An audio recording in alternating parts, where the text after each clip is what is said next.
Okay, तो इस video में हम बात करने लगे हैं ऑक्सीटोसिक्स की, जिनको हम अबॉर्टिफेशंस भी कहते हैं। तो unlike I should say in opposition to the टोकोलिटिक्स जो कि यूट्रन रिलैक्सेंट्स थे, ऑक्सीटोसिक्स आर द यूट्रन स्टिमुलेंट्स जो यूट्रन कॉन्ट्रैक्टिलिटी को इंक्रीज़ करते हैं, यूट्रन कॉन्ट्रैक्शंस को इंक्रीज़ करते हैं। And you can assume right well कि हम इनको इंडक्शन ऑफ लेबर के लिए भी देते हैं ऑक्सीटोसिक्स को, और ये यूट्रन स्टिमुलेंट्स होते हैं। ठीक है, इनके 3 इंपॉर्टेंट क्लासेस हैं इसमें। तो ऑक्सीटोसिन इटसेल्फ आता है विच इज़ द हार्मोन, इसी की सिंथेटिक फॉर्म हम देते हैं।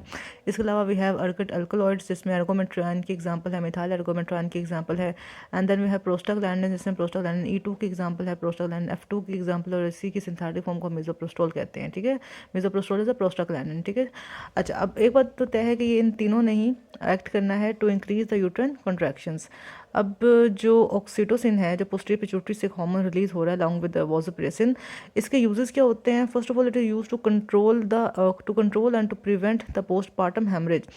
Actually during the process of labour, during the mechanism of labour, जैसे ही बच्चे का हेड डिलीवर होता है, साथ ही मदर को एक इंजेक्शन लगा देते हैं ऑक्सीटोसिन का, ताकि उसकी जो पोस्टपार्टम ब्लीडिंग है उसको प्रिवेंट किया जा सके, और साथ में जो फर्दर कॉन्ट्रैक्शंस हैं वो भी इन्हांस हो जाए। तो ऑक्सीटोसिन हम इसलिए लगाते हैं। तो it is use to prevent and to control postpartum haemorrhage. Secondly, after C section और after instrumental delivery it is also given to prevent uterine atony, ताकि यूट्रस एटोनी में ना जाए, उसके लिए भी देते हैं।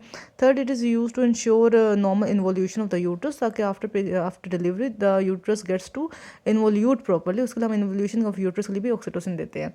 So it is being given for controlling and preventing postpartum hemorrhage. Second, it is used to prevent the uterine atony. Third, it is used to ensure the normal involution of uterus. ठीक है, ये तो हो गया उसके uses. हम जो oxytocin के यूजेस है ना वो है।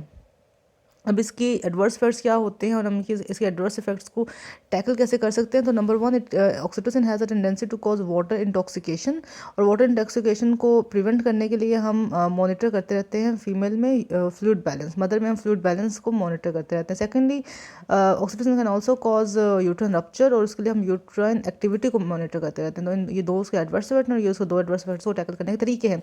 वाटर इंटॉक्सिकेशन के लिए हम मॉनिटर करते रहते हैं फ्लूइड बैलेंस, और यूट्राइन रप्चर को प्रिवेंट करने के लिए हम यूट्राइन एक्टिविटी को मॉनिटर करते हैं। तो ये तो होगी बात ऑक्सीटोसिन की। सेकंड जो ऑक्सीटोसिक है, दैट इज एर्गोलॉइड, एर्गोमेट्राइन, मिथाइल एर्गोमेट्राइन। ये these agents are actually partial agonist at 5-HT2 receptor or the serotonin receptor and the alpha adrenoceptors. तो अल्फ़ा एड्रीनोसेप्टर्स पे और 5-HT2 रिसेप्टर पे ये ergot alkaloids as partial agonist act कर रहे होते हैं। और इनका जो मेजर एक यूज़ है ना अर्गट अल्कलॉइड्स का, ये है to for the induction of for the induction of abortion. ठीक है, ये अबॉर्शन कॉज कराने के लिए यूज़ होते हैं अर्गट अल्कलॉइड्स मेनली। ठीक है, अदरवाइज इनका वही सेम ऑक्सीटोसिन वाला रोल भी है कि ये पोस्टपार्टम हेमरेज को प्रिवेंट करने के लिए भी दिए जाते हैं, यूट्राइन एटोनी को प्रिवेंट करने के लिए भी दिए जाते हैं, लेकिन मेजर रोल इनका अबॉर्शन में है, एज एन अबॉर्टिफिकेशन इनका रोल है। ठीक है, अच्छा, एडवर्स इफेक्ट्स अर्गट अल्कलॉइड्स की क्या होते हैं, उसको हम कैसे टैकल कर सकते हैं? तो फर्स्ट ऑफ ऑल तो ये नोज़िया कॉज कराते हैं, वॉमिटिंग कॉज कराते हैं।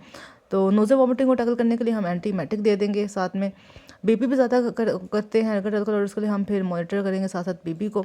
इसके अलावा अगर हम इनको लॉन्गर पीरियड ऑफ टाइम के लिए दें एर्गोमेट्राइन को, अर्गट अल्कलॉइड को, आफ्टर डिलीवरी पोस्टपार्टम पीरियड में अगर हमको लॉन्गर पीरियड ऑफ डेज के लिए दें, तो they can also suppress secretion of milk. ये मिल्क सिक्रीशन को या लैक्टेशन को भी सप्रेस करते हैं, इसीलिए हमने इसको मतलब लॉन्गर पीरियड के लिए नहीं देना होता। ठीक है, और ये क्यों मिल्क सिक्रीशन सप्रेस करते हैं? Because they inhibit the dopaminergic action. तो डोपामिनर्जिक एक्शन को इनहिबिट करके ये मिल्क सिक्रीशन को भी कम करते हैं। तो ये भी इसका एक एडवर्स इफेक्ट है कि ये बीपी भी ज़्यादा कर रहे हैं, नोज़िया वॉमिटिंग भी कॉज कर रहे हैं, और ये मिल्क प्रोडक्शन को भी कम कर रहे हैं by inhibiting the dopaminergic action. अच्छा, जो थर्ड ग्रुप है ऑक्सीटोसिक्स का, दैट इज प्रोस्टाग्लैंडिन। इसमें प्रोस्टाग्लैंडिन E2 आती है, प्रोस्टाग्लैंडिन F2 आती है, F2 आती है, अल्फ़ा आती है, और साथ में मिसोप्रोस्टोल इसकी सिंथेटिक फॉर्म है। इसके इसके रोल वही हैं। अच्छा, दरअसल ना हम मिसोप्रोस्टोल को देते हैं in combination with an anti progestin mifepristone as a very effective emergency contraception. और इसका एडवर्स इफेक्ट प्रोस्टाग्लैंडिन के ये आते हैं कि ये फीवर कॉज कर सकते हैं, इसीलिए इसी फीवर को प्रिवेंट करने के लिए इसके अलावा इसके GIT एडवर्स इफेक्ट्स भी आते हैं। ठीक है, GIT एडवर्स इफेक्ट्स आते हैं, फीवर कॉज करते हैं। इसको प्रिवेंट करने के लिए GIT एडवर्स इफेक्ट्स को प्रिवेंट करने के लिए हम इनको देते हैं अलॉन्ग विथ फूड, और फीवर को प्रिवेंट करने के लिए हम यूज़ करते हैं एंटीपायरेटिक्स। तो ये मेजर ऑक्सीटोसिक्स है और ये इनके एडवर्स इफेक्ट्स उनको टैकल करने के तरीके हैं। इसके अलावा ऑक्सीटोसिक्स के बारे में और भी बातों को पता होना चाहिए जो एक मोस्ट इंपॉर्टेंट ऑक्सीटोसिन है दैट इज़ ऑक्सीटोसिन, जो कि हमारी ओटी में गायनी डिपार्टमेंट में बहुत ज़्यादा यूज़ होने वाला एक ऑक्सीटोसिन है। नॉर्मल नेचुरली अकरिंग हार्मोन है फीमेल बॉडी का, पोस्टीरियर पिट्यूटरी से ये सिक्रीट होता है लॉन्ग वाजोप्रेसिन का। मोड ऑफ एक्शन ये है कि ये एक जी प्रोटीन कपल रिसेप्टर पर एक्ट करता है, जी प्रोटीन कपल ऑक्सीटोसिन रिसेप्टर पर रिएक्ट करता है, और जब ये रिसेप्टर डिपोलराइज होता है तो ये इन्फ्लक्स ऑफ कैल्शियम आयंस को इन्हांस करता है, और along with causing the increase in the influx of calcium ions it also cause the phosphoinositide hydrolysis. जब फॉस्फोइनोसिटाइड हाइड्रोलिसिस होती है तो IP3 का लेवल इंक्रीज होता है, और IP3 mediated intracellular calcium ions का लेवल बढ़ता है।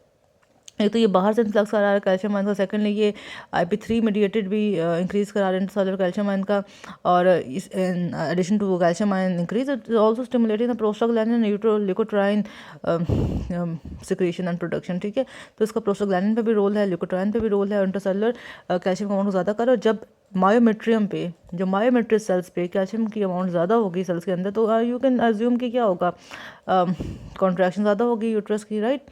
और कहा यह जाता है कि जब लेटर से जाती है ना प्रेगनेंसी की, और एस्ट्रोजन का लेवल ज़्यादा होता है, प्रोजेस्टेरोन का लेवल गिरता है, तब इस ऑक्सीटोसिन की सिक्रीशन होती है बाय द फीमेल बॉडी, और उसके नतीजे में फिर जो ऑक्सीटोसिन का रिलीज़ होता है बॉडी में नेचुरली रिलीज़ होता है, और इंडक्शन ऑफ लेबर होती है, मतलब इंडक्शन तो नहीं खैर होती, लेकिन लेबर की स्टार्ट होती है, लेबर पेन होते शुरू हो जाते हैं। ठीक है, तो ये इसका मैकेनिज्म है कि ये GPCR पर एक्ट कर रहा है, इन्फ्लक्स कर रहा है कैल्शियम आयंस का, फॉस्फोइनोसिटाइड हाइड्रोलिसिस करा रहा है, IP3 मीडिएटेड इंट्रासेलुलर रिलीज़ करा रहा है कैल्शियम का, और स्टिमुलेट कर रहा है प्रोस्टाग्लैंडिन को, ल्यूकोट्राइन्स को, और इसकी रिसेप्टर की एक्टिवेशन होती है at later stage of pregnancy by increase in the synthesis of increase in the amount of estrogen and decrease in the amount of progesterone in the later stages of pregnancy।